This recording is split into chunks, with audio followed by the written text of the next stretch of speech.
Hello and welcome to my YouTube channel. My name is doctor Pravesh Kumar Dalij और आज हम optics का एक इम्पोर्टेंट टॉपिक डिस्कस करेंगे, that is Fresnel biprism. Fresnel biprism extension है Young's double slit experiment का। और यंग्स डबल स्लिट एक्सपेरिमेंट पर मैंने एक सेपरेट वीडियो लेक्चर रिकॉर्ड किया है, इसका लिंक आप डिस्क्रिप्शन बॉक्स में देख सकते हैं। सो फ्रेस्नेल बाइप्रिज्म जैसा कि है, तो सबसे पहले हम लोग प्रिज्म को थोड़ा समझ लेते हैं। सो प्रिज्म एक डिवाइस है जिसपे अगर कोई भी लाइट आती है तो उसका डेविएशन होता है, और जो इमर्जेंट रे है और जो इंसिडेंट रे है उसके बीच में जो एंगल होता है उसको बोलते हैं डेविएशन एंगल। और अगर हम इमर्जेंट रे को पीछे बढ़ाएं तो ऐसा लगता है कि जैसे सोर्स यही है, this is virtual source, this is real source and this is virtual source. तो ये प्रिज्म की प्रॉपर्टी होती है, और इसमें एंगल जो होता है उसको इसको प्रिज्म एंगल बोलते हैं। सो अगर टू प्रिज्म को कुछ इस तरीके से कनेक्ट किया जाए, तो अगर एक सोर्स है, यहाँ से लाइट आ रही है और ये डेविएट होके इधर चली जाएगी, सो दिस इज इमर्जेंट रे, और इसको अगर पीछे बढ़ाएंगे तो एक नया सोर्स क्रिएट हो जाएगा। बट फ्रेस्नेल बाइप्रिज्म में हम लोग जो रिफ्रैक्शन एंगल है वो उसको हम लोग बहुत कम रखते हैं, दैट इज हाफ डिग्री और 30 मिनट। एंड ऐसा कुछ अरेंजमेंट हम लोग यहाँ पे करेंगे, this angle A will be 30 minute. And जब इन दोनों को मिलाएंगे तो ये वाला जो एंगल बनेगा total, that will B 179 degree. तो 30 मिनट के दो एंगल्स होंगे, जो नया डिवाइस हम बना रहे हैं फ्रेस्नेल बाइप्रिज्म उसमें, और जो एक एंगल होगा वो होगा 179 डिग्री का।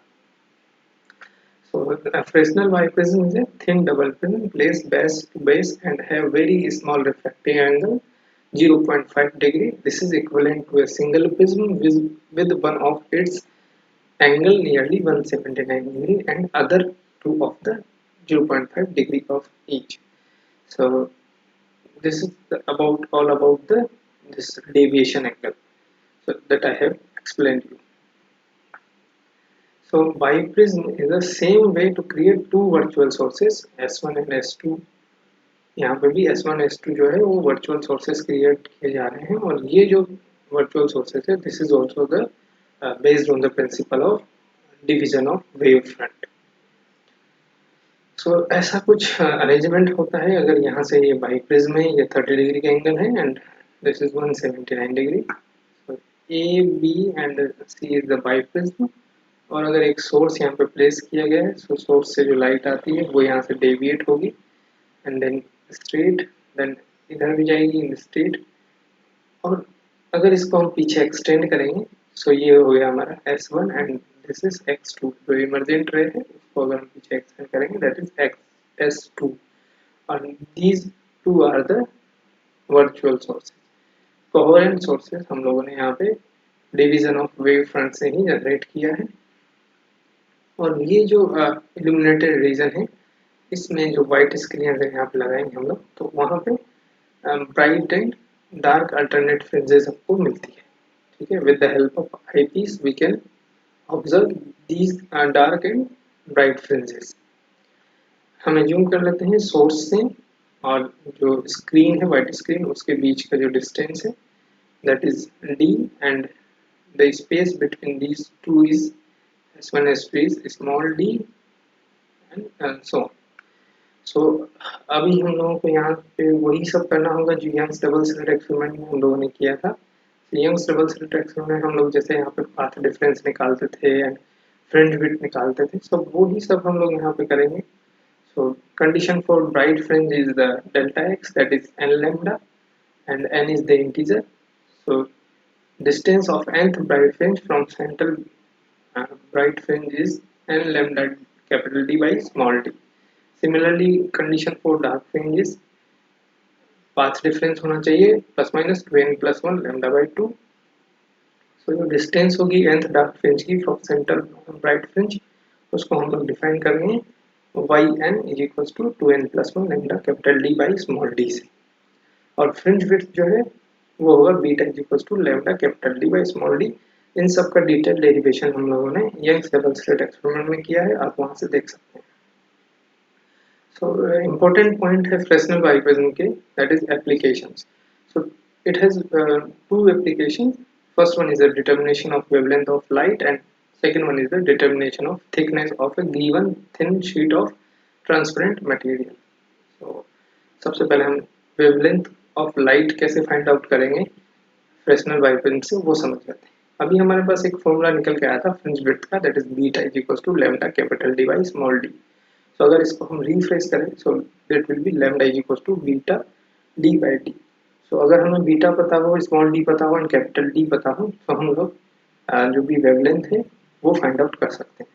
तो उसके लिए यहाँ पे बीटा है आपका fringe width and small d है distance between two virtual sources and capital D यहाँ पे distance between the slit and eyepiece. And this is white screen or we can observe a eyepiece here and this is a slit source. So सबसे पहले हम लोग beta find out करने की कोशिश करते हैं। बीटा कैसे निकालेंगे? So बीटा फाइंड आउट करने के लिए हम एक ऑप्टिकल बेंच पे इस तरीके का अरेंजमेंट करते हैं। सबसे पहले एक लाइट सोर्स है, स्लिट है बाइप्रिज्म, लेंस एंड आईपीस। अगर लेंस को ना भी लें यहाँ पे तो भी हम लोग बीटा निकाल सकते हैं। लेंस इंपॉर्टेंस स्मॉल डी निकालने के टाइम आएगा। So how to calculate beta? So अगर हम स्केच डायग्राम देखें उसका, तो सेम स्केच डायग्राम हम लोग यूज कर सकते हैं। सो बीटा निकालने के लिए हम लोगों को सबसे पहले निकालना होगा फ्रिंज का बीटा, मतलब फ्रिंज विड्थ हम लोगों को निकालना है। सो आई पीस को हम लोग कहीं पे भी एक जगह पे सेट कर लेंगे और उसका रीडिंग नोट कर लेंगे। जैसे मान लेते हैं आई पीस को फर्स्टली यहाँ पे सेट किया और आई पीस का रीडिंग जो भी आया एक्स वट एवर जो भी उसका रीडिंग है स्केल पे वो नोट कर लिया एंड फिर कुछ नंबर ऑफ ब्राइट फ्रिंजेस हम लोग छोड़ते हुए और फिर से रीडिंग नोट कर लेंगे। तो for example first reading was 35 and second reading is 65। तो जो x में डिफरेंस आया दैट इज 20 और अगर उस बीच जितनी भी नंबर ऑफ स्लाइड्स यहाँ से निकल गई that is for example 10 slides निकल गई तो 20/10 it will be 2, beta will B 2। तो देखिए कैसे निकालेंगे। So the biprism arrangement is mounted on the optical bench.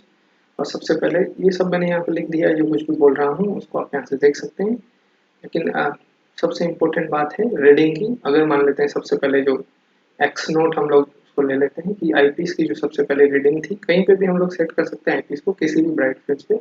Then हम लोग मूव कर जाएंगे, अगर आगे काउंट करना शुरू करें तो 3 4 5 वट एवर जो भी तुम आप नंबर लेना चाहें, उसके बाद हम लोग रीडिंग लेंगे और जो भी एक्स का वैल्यू होगा उसको हम लोग एक्स एन मानेंगे। So beta will be X N minus X by N. N is the number of fringes that are passed out. जो भी यहाँ पे निकल गई है फ्रिंज बीच में वो सब एन है। तो ऐसा करके हम लोग बीटा इजीली फाइंड आउट कर सकते हैं। नाउ बीटा हम लोग फाइंड आउट कर चुके हैं। नेक्स्ट लोग कैपिटल डी फाइंड आउट करना चाहते हैं और कैपिटल डी जैसा कि मैंने बताया डिस्टेंस है slit and virtual sources S1 S2 and eyepiece और वाइट स्क्रीन के बीच का। सो इसको हम लोग मीटर स्केल से इजीली मेजर कर सकते हैं जो भी ऑप्टिकल बेंच है उस पर। So distance between slit and eyepiece can be measured using the meter scale on the optical bench. So how to calculate small d? So small d will be calculated with the help of this lens. So इसके लिए क्या करेंगे देख लेते हैं। Small D sketch diagram अगर हम बनाते हैं तो ये हमारा बाइप्रिज्म है और हम लोग यहाँ पे एक कॉन्वेक्स लेंस लेंगे और उस कॉन्वेक्स लेंस को पहले बाइप्रिज्म के थोड़ा पास रखेंगे और वैसा करके हम लोग इमेज फॉर्मेशन करेंगे इन दोनों सोर्सेज का S1 एंड S2 का इमेज फॉर्मेशन हम लोग इस स्क्रीन पे करेंगे। सो लेंस L1 जो है उसकी वजह से अगर इमेज यहाँ पे बनी दैट इज D1, अगर यहाँ पे दोनों ये S1 की इमेज है S2 की इमेज है तो ये टोटल हाइट हो गई एक तरीके से ऑब्जेक्ट एंड सॉरी ऑब्जेक्ट की हाइट D हो गई और इमेज की जो हाइट है वो D1 हो गई। फिर हम लोग इसको थोड़ा एक्सटेंड करेंगे और दूर लेके जाएंगे लेंस को दैट इज L2। ये सेम लेंस है लेकिन इसको सेकंड कंडीशन है और उस केस में हम लोग फिर से इमेज फॉर्मेशन करवाएंगे, sharp image formation at that screen और वहाँ पे हम लोग जो इमेज की हाइट है वो हो गई हमारे लिए D2। तो दोनों केस में हम लोगों ने इमेज की हाइट निकाल दी है और U and the distance of object from this lens and similarly U and V यहाँ पे हम लोग निकाल लेंगे। सो जैसा कि हम लोग जानते हैं V by U is equal to H2 by H1, जो कि एक सिंपल फॉर्मूला है लेंस के लिए मैग्निफिकेशन का, उसको हम लोग यूज करेंगे और वहां से हम लिख सकते हैं V by U is equal to first case में D1 by D, this is D1 height of image by height of object, and second case में हम लोग लिख सकते हैं V by U is equal to D2 by D, and this is the height of image in second case when lens is far away from the biprism, and small d is the distance between these two sources. तो इन दोनों को अगर हम compute करें, equal कर दें दोनों equations को, तो यहाँ से हमें मिल जाएगा d is equal to root over d1 by d1 d2 root over d1 d2, and d1 d2 हम लोग इजीली आई से कैलकुलेट कर सकते हैं। सो इस तरीके से हम लोग यहाँ से स्मॉल डी भी कैलकुलेट कर सकते हैं। पूरा डिस्क्रिप्शन मैंने यहाँ लिख दिया है, किस तरीके से करेंगे आप लोग यहाँ से देख सकते हैं। So first determination of wavelength of light हम कर चुके हैं। सेकंड एप्लीकेशन है determination of thickness of given thin film of transparent material. So अगर ये S1 सोर्स था, S2 सोर्स था, वर्चुअल सोर्सेज जो भी थे बाइप्रिज्म से बने हुए, अगर सेंटर पे आगे दोनों से एक लाइट मिलती है तो सेंटर पे ब्राइट फ्रिंज बनती है, जैसे कि हम जानते हैं सेंटर पर मैक्सिमा मिलेगा, और एज्यूम कर लेते हैं कि एक ट्रांसपेरेंट थिन फिल्म हम लोग यहाँ पे पुट कर देंगे। सो अभी जब तक थिन फिल्म यहाँ पे नहीं है transparent, so S1O and S2O जो है दोनों इक्वल होंगे। So S1O is equal to S2O, this is the central bright fringe, और यहाँ पे पाथ डिफरेंस जो है between S1O and S2O will be 0।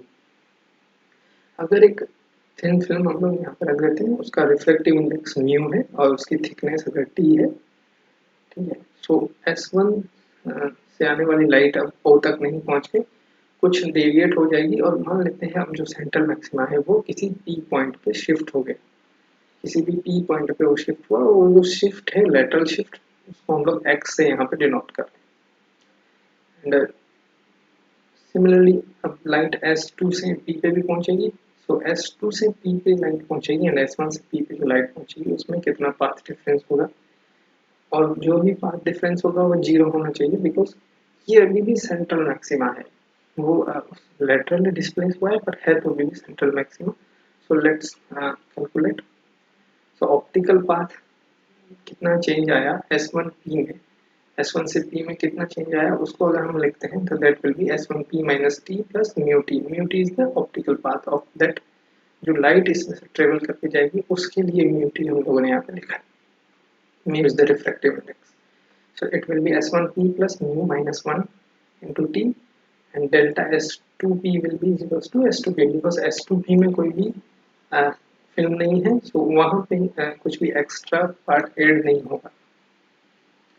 So at the point B the optical path difference is 0, because ये एक central fringe है और central fringe पे जो पाथ डिफरेंस है वो दोनों का 0 होता है। तो अगर इन दोनों को हम लोग 0 लिख दें, तो वैल्यू पुट कर देते हैं, S2P की वैल्यू लिख देंगे सिर्फ, डेल्टा S2P की वैल्यू लिख देंगे सिर्फ S2P, एंड डेल्टा S1P की वैल्यू लिख देंगे S1P plus mu minus 1 into T। यहाँ पर वैल्यू पुट कर देंगे, वैल्यू पुट करने के बाद हम लोग दोनों को एक साइड ले लेते हैं, S1P minus S2P is equal to mu minus 1 into T। और जो S1P और S2P है, इसको हम लोग अगर यंग्स डबल स्लिट एक्सपेरिमेंट से देखते हैं तो वो आता है x small d by capital T। ये पाथ रेफरेंस आता है यहाँ पे, जो कि हम लोग already Young's double slit experiment में कैलकुलेट कर चुके हैं। वैल्यू अगर हम लोग यहाँ पे पुट कर देते हैं, so it will be mu minus 1 T into is equals to x d by capital T।